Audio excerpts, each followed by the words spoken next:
Thank you, Ty, and thank you to everyone with the Sanibel Symposium for having me. As Ty said, I live in Houston, and I did this research with the University of Mississippi Medical Center. During this time that I was working at the University of Mississippi Medical Center on my doctorate, a lot of people ask me if it's a real program or if it's just a diploma mill. It's very definitely a real program. It's designed for someone, a professional, to go through and complete it while you're working. It's definitely very challenging, but it's also doable. Anyone who's considering continuing their education, I would strongly encourage you to take a look at this program. It's a good value. So I don't really have any disclosures in relation to this talk. I wish I could claim that I timed this well, but it was luck that the ejecta arrived in my mailbox yesterday, and it has this article being published in the current issue. So let's start off with a little background. I'll go quickly through this because I've covered a lot of this in the last 2 years. 15, 20 years ago, we all felt like there was a pretty good supply and demand match for perfusion. Only a couple of years ago, 4 or 5 years ago, we started to see the term shortage being thrown around. And in 2018 was the first time I had personally heard of any programs considering closing because they didn't have perfusionists. I never thought I would hear that in my life. There's been several studies by a variety of authors that have described perfusion as a workforce, and all of them predicted a lot of attrition from the field in late 2014 through 2022. When we look at older studies, those studies that showed a large attrition from the field didn't prove to be true, so we got to be careful going straight on predictions or going solely on predictions. In fact, there were a lot more perfusionists at the end of 2017 than there were in 2013. There wasn't a lot of attrition from the field. The schools kept up, things stayed pretty much the same. Perfusionists are doing more and different work nowadays. It's difficult to quantify the demand for them. We do have a good understanding of the perfusion as a workforce through the work of the ABCP and some other authors.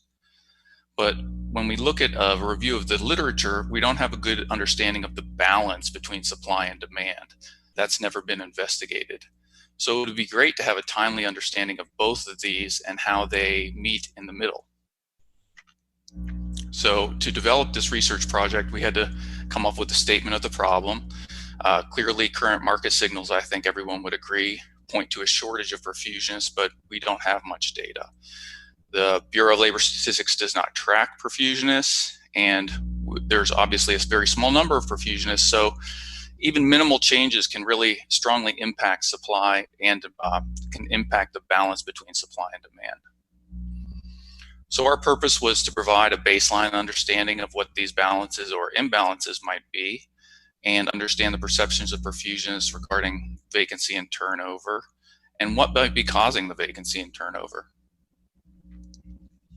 So we developed 4 answers, and we designed our survey, which I'll get to in a minute, to address these 4 questions. Number 1, what are the perceptions in regards to vacancy and turnover? That was the initial part. What are the perceptions regarding factors that might influence those rates? Also, what are the perceptions of perfusionists regarding what might be done to improve those rates if those rates are determined to be a problem or something that needs to be addressed? And also, what are the variables associated with perfusion staffing vacancies? These are large-scale or structural variables. So we end with a call to action in the introduction here. The vacancy rate and turnover rate are snapshots of the demand and supply balance. They're used in a variety of other industries and professions. They're relatively easy to collect. When you collect them, they're timely. They're a snapshot in time. They're real world, and the reason I really like looking at these numbers is they're a measure that is net of all influences. The economy tanks, that's going to be reflected in the vacancy and turnover. Big increase in supply with the same number of clinicians, big increase in demand with the same number of clinicians, that's going to show up too. So let's go quickly into the materials and methods. This was a quantitative investigation. We distributed a survey. It was a cross-sectional categorical survey. We put it out through PerfList, PerfMail, CircuitSurfers.com, and we used the social media sites for AMSEC, Perfusion.com, and a few others. The survey was created and managed in REDCap, and it was, because of the method of distribution, it was a non-random convenience sample. Here's our timeline of development. We had multiple instrument revisions. The research committee, the DHA, the Doctorate of Healthcare Administration faculty, reviewed those. We had an external reviewer, then we created the survey in REDCap. We made final revisions in November of 2018 and then submitted it to the Institutional Review Board. The IRB required revisions and clarifications, so we did that. Then we got our determination of exempt status. After that, we had it reviewed by the external auditor, and then we pilot tested it. We made our final revisions based on that feedback, and then we opened the survey electronically January 30th, just a little over a year ago. The final survey instrument used standard established definitions of vacancy and turnover. We had inclusion criteria questions, and the questions for vacancy and turnover were required, and everything else was optional. We kind of took a lot of the previous work that was done on perfusion workforce surveys and used it to design the thought process and the logical flow of this survey so that it was similar in design to those as far as the order of questions. We approximated it would take 10 minutes to complete. We had it open for 28 days. We sent a reminder at day 10 and the final week. Of course, participation was voluntary, and our goal was to get approximately 10% of perfusionists in the US. It was up to 18 questions. There was branching logic, so not everybody saw every question. We had 9 questions designed to get demographics, 3 questions that got us the numbers for vacancy and turnover, 3 questions for our understanding factors that might affect attrition, 5 questions for variables on how we might improve attrition, 4 questions on variables associated with vacancies, and again, those are the structural variables, and we had also potential mitigation strategies. This last part here, as part of the program at the University of Mississippi Medical Center, you have to create an actionable set of suggestions or something that can be implemented in the real world as a result of your research. Now, that was not necessarily included in the JECT article because it's not quite appropriate for a peer-reviewed article, but that will be presented here at the end of this presentation. Data analysis used SPSS. I'll get to more of this later. You can see all that in the printed version or the online version. So let's look at the results, the very exciting part, the part I've been warming up for, as Ty said, for 3 years. We got 502 responses, and when we looked at inclusion criteria, 484 met all the inclusion criteria. 43 states and 1 US territory were represented, and interestingly, the weighting was similar to prior workforce studies, such as that from the ABCP and Huckabee. We captured all employer types. We captured a wide range of group sizes. The respondents were 95% full-time, 5% part-time, and 1/3 were supervisors approximately, and 2/3 were staff. That's also similar to prior workforce studies.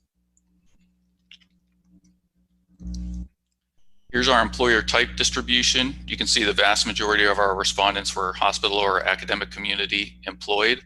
We had a reasonable number of responses from small contract groups and large contract groups, a handful of physician, PD, VA, and others. And here's the group sizes. This is, to my understanding, this is the first time that this has really been captured in any survey data. You can see here the average perfusionist works in a group of 4 or 5 people, and or 3 or 4 people, sorry. And I think the mean was 6.82. That mean was skewed pretty high. As you can see on the far right side, you have some groups of 20, 25, 37. My suspicion is, I think 37 is New York Presby. I believe that's the largest group in the country, but I could be wrong. So the most common number here clearly is a group of 3 perfusionists, but again, those numbers skew higher with the very large groups brought in there. How many hours was the average perfusionist working?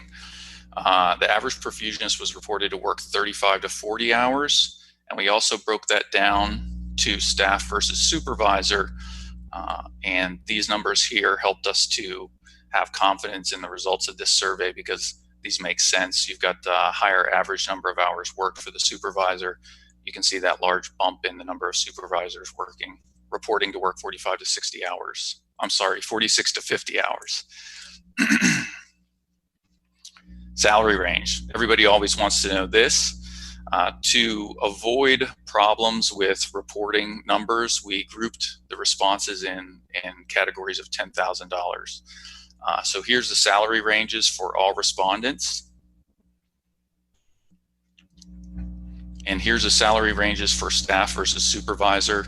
And we grouped supervisor was listed as supervisor, director, chief.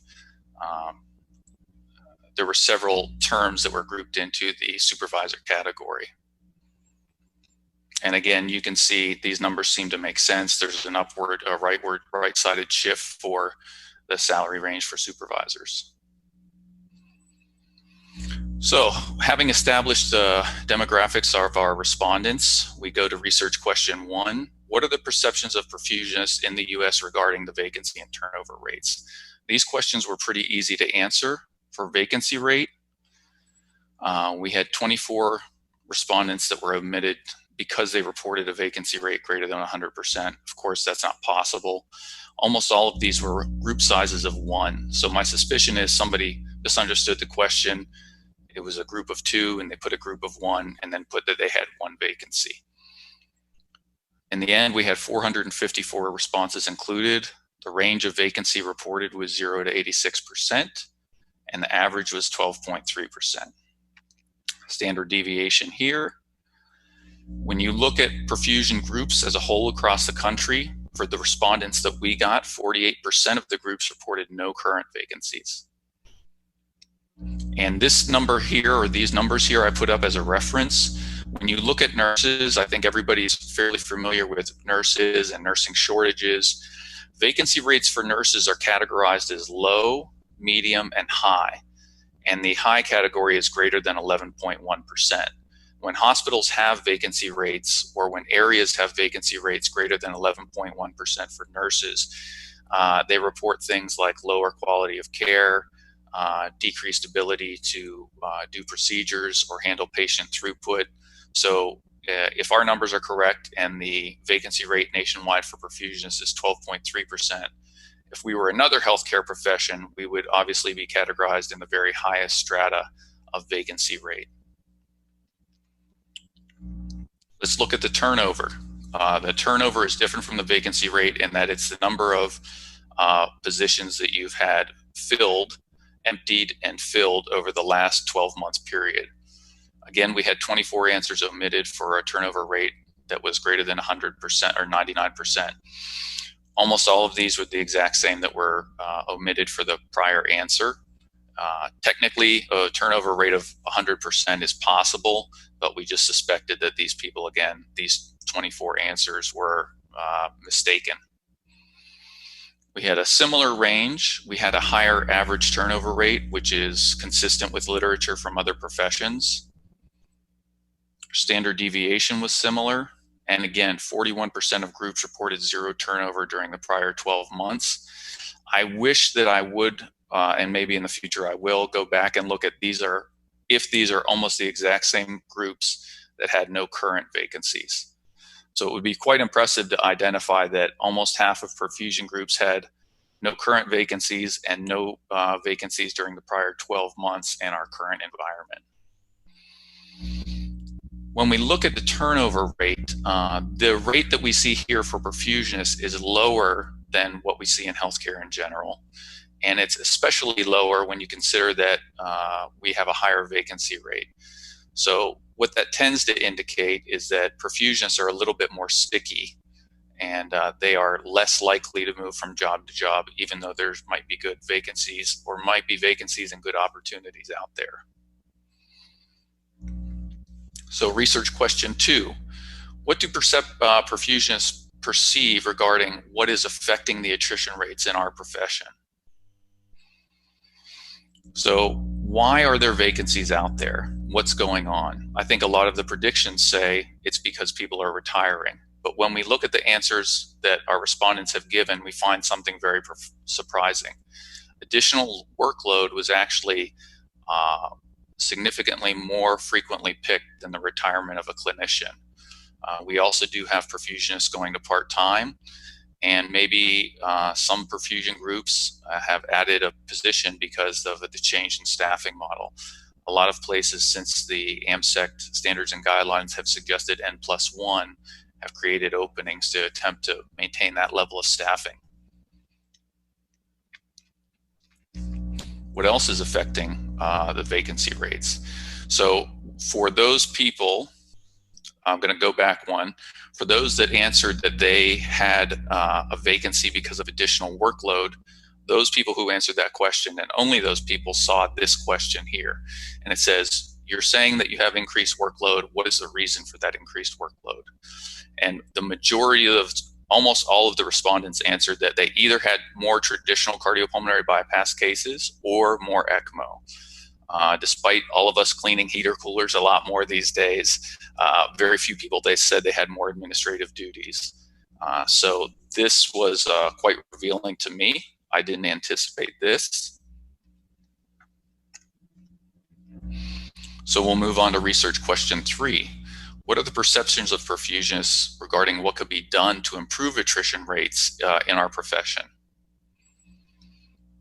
So this question was seen using branching logic. This question was seen only by those respondents who reported that they had no current vacancies. They were currently fully staffed. And this question asked them, why do you feel that you have full staffing? And as you can see here, probably contradictory to what a lot of people suspect, pay and benefits was not the primary reason. Those people in groups that were fully staffed overwhelmingly said that a good work-life balance was the reason that they were able to maintain full staffing. Probably not surprising to those of us who have, or those of you who have had some experience with HR, but pay and benefits was not really the primary reason. And I was surprised personally that location did not play a better role or a bigger role. So this question here, perceptions on how to decrease vacancy and turnover. This question was seen by all respondents in the survey, and it asked them, what do you feel is the most effective or primary way that we can decrease vacancy and turnover in our profession? And mathematically speaking, either increasing the number of new graduates or decreasing the need for perfusionists is the only way to decrease vacancy in a closed profession like ours. Increasing the number of new grads, increasing the number of new perfusion graduates was surprisingly not chosen as the primary answer. Most perfusionists felt that having a supportive work environment would do a lot more to decrease vacancy and turnover than increasing the number of new graduates. There was a smattering of other responses out there, and all of them were obviously recorded. We did take an additional look at those who answered other because we didn't expect this number of responses in this category. So for those that said there was another way to decrease the vacancy and turnover, that question led them to a branching logic free text box. And so they got to answer enter their own responses, and we categorized those responses after the survey were collected. So despite earlier having that option to select increased pay, those who put other did also write down that there were increased compensation was a good way to decrease vacancy and turnover. There was 16 responses that we categorized in the form of workplace hygiene, and this would go back to things like perfusionists not being bullied, perfusionists having more respect, having reasonable work-life balance, things like that. 4 responses specifically mentioned increases in pay only to market rate and not just general increases in pay. And then there was increased professional autonomy. And I thought, interestingly, if we enforce national standards, and I'm suspicious that they indicating the AMSEC standards and guidelines, that we would have a decrease in vacancy and turnover. So again, this question here was seen by all survey respondents. This was a question that asked, in the current work environment, if you are trying to hire someone who's considering retiring, or if they're on your workforce and you're attempting to maintain them as a working clinician, and they're considering retirement, what is the primary way that you feel that you would be able to retain them as a member of your team? And the answers here were, again, skewed generally away from compensation. Flexible work schedules and decreased or eliminated call were overwhelmingly seen as the primary way to keep someone who's considering exiting the workforce on your clinical team. So then we move into research question 4. What are the variables associated with perfusion staffing vacancies and turnover? Again, these are the large structural variables that we're looking to see what effect they have. So we did subgroup analysis of our responses. We analyzed by state, region, employer type, pay rate, and group size. We did the ANOVA to determine the differences among groups. So surprising to me, state, region, and group size produced no significant differences in vacancy rate. There had previously been some literature published a while back that suspected that there would be lower vacancy rates in the Northeast states because perfusion schools are often or generally concentrated in that area, but that proved not to be the case. And that was even the case when we changed state to U.S. Census Bureau regions. So we really clustered those schools together in some very tight regions when doing the analysis, and still that came up as not a viable theory. So vacancy rates were significantly different based on 2 variables. One of the variables was employer type, and the other was pay rate. So first I'll examine pay rate here. And here we have the salary range along the bottom and the vacancy rate along the y-axis. So you can see here, you may suspect that as the pay goes higher, the vacancy rate goes down. People who are more well paid will tend to stay in their positions. And that turns out that it is not the case. There's no dose-dependent fashion for pay rate for vacancy rate being affected by pay scale or pay rate. You can see here, if there were a dose-dependent response, those people in the 230 to 240 category would in no way have a real chance of having a higher vacancy rate than those in the 120 to 130 category, but in fact they do.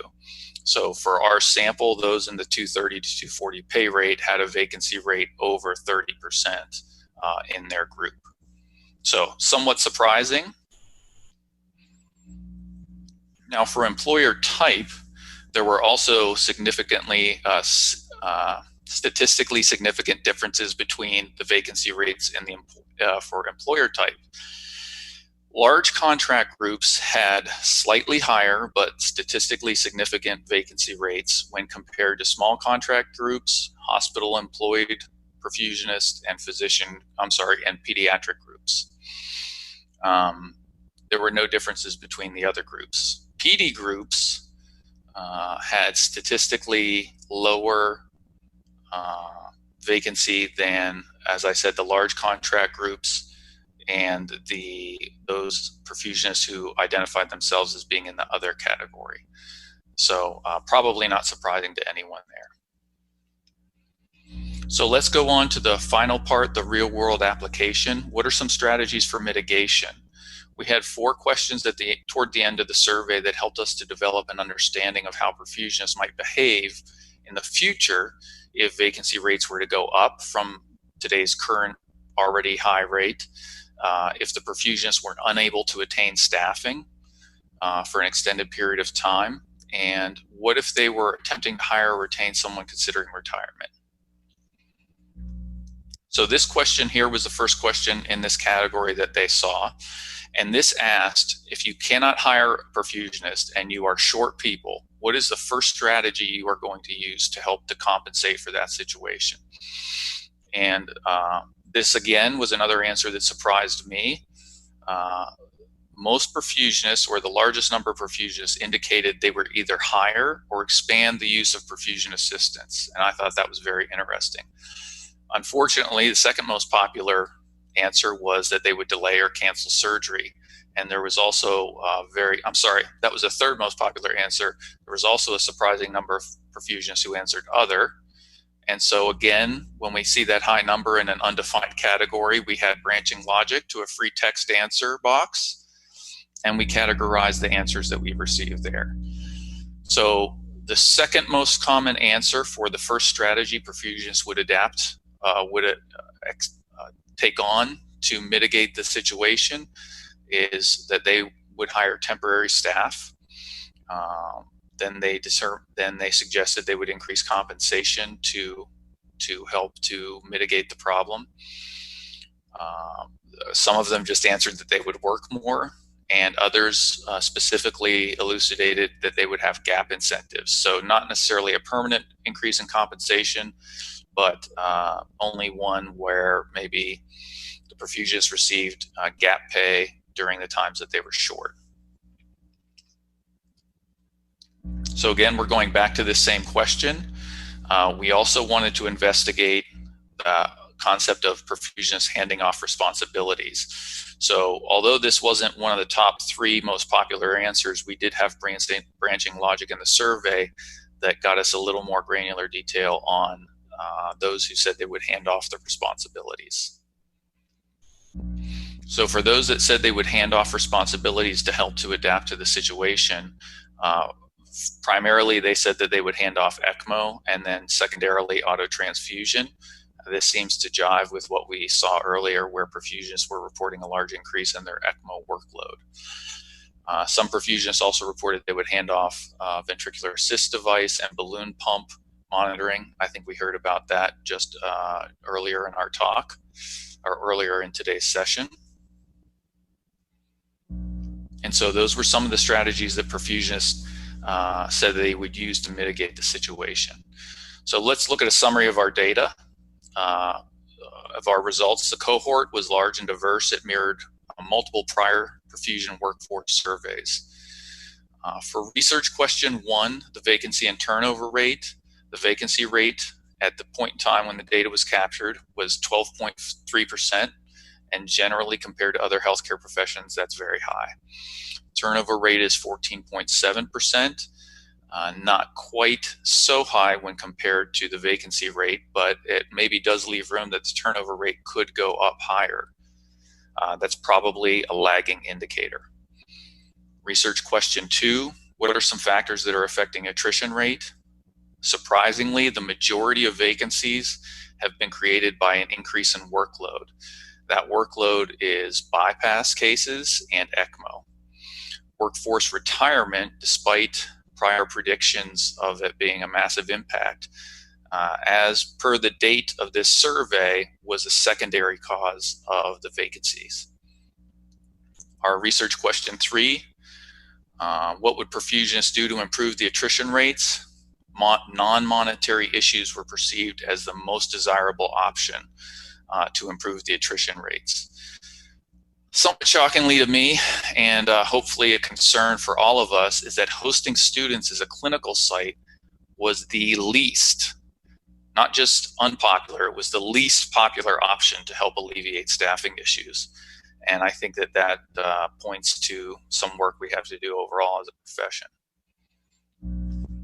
And our 4th research question, what are some large structural variables that are associated with vacancy? Location, salary, and group size provided no protection against vacancy. Employer type did provide some protection, and of note, pediatric groups had fewer vacancies than virtually any other group. Hospital and small contract groups also had lower vacancies than large contract groups. And when we look at strategies for mitigation, if the situation worsens or does not improve, perfusionists will look to this perfusion assistant, which is a loosely defined term, to help fill the gap in what they're seeing. Many perfusionists will also attempt to temporarily fill their positions with PRN, part-time, or locums workers. I'm sure a lot of the companies who provide locum workers are very excited to hear that. ECMO and autotransfusion are viewed as activities that perfusionists can hand off to other clinicians. And workers who are considering retirement, the general consensus is flexible positions with no call are very desirable. I know they're very desirable. I would love to have a position that was flexible with no call. But so that's maybe not surprising. So let's get into a discussion of these topics. We're going to cover implications, dissemination and application, recommendation for shareholders, and limitations. I think I've deleted the dissemination and applications. So we've already mentioned the vacancy rate. I'll restate it here. I will point out, I think it's worth pointing out, the 2019 ABCP report had a dramatic rise in the number of certifications lost. It may have been almost but not quite double the average from the last 5 to 10 years. If that trend continues, the vacancy rate certainly may increase. And unfortunately, I feel that significant obstacles still exist to expanding clinical rotations for educational institutions, which could provide a real feasible way for alleviating the vacancy rate that we see. So here's the real world aspect that comes into this project. I had to generate recommendations for stakeholders. And so for AMSECT, I think there's a real opportunity, in my humble opinion, to more clearly define what a perfusion assistant is, what they do, and maybe provide some training. I think that it behooves us to grab the reins on that definition and not let it be defined by someone else, because that could certainly not work in our favor. It's possible that that may not work in our favor. It would be great. I think a lot of employers would love to have a preset curriculum to help train perfusion assistants. And I think that AMSECT, I don't know, but I suspect their PBMT certification has been really, has worked in their favor. If they were to create something for perfusion assistants, that might be something to consider as well.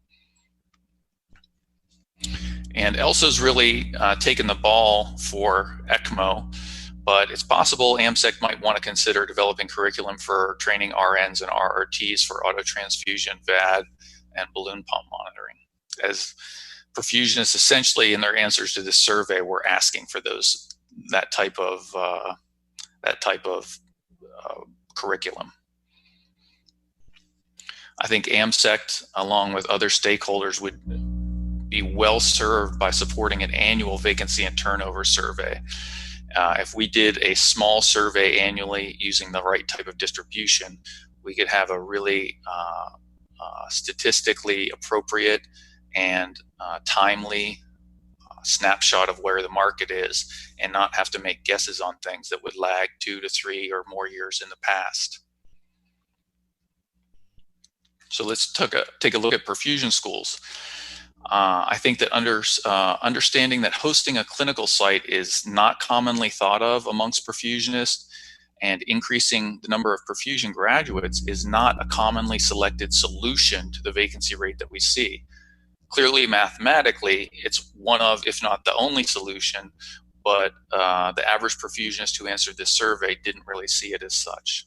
So there's a level of education that needs to go on, or dissemination of information. Some perfusionists who answered this survey did note that one of their obstacles was they didn't have access to an easy standardized contract that specified malpractice coverage to allow them to host students at their facility. Schools would probably have a great time surveying clinical sites to determine vacancy. And if that turned out to be lower than other sites, it would be a great draw for places to do clinical rotations for students. And also, I think schools would be well served in supporting an annual vacancy and turnover survey. So let's look at employers, hospitals, contract groups, everybody out there. If you have somebody who's considering retirement, flexible working arrangements are very attractive.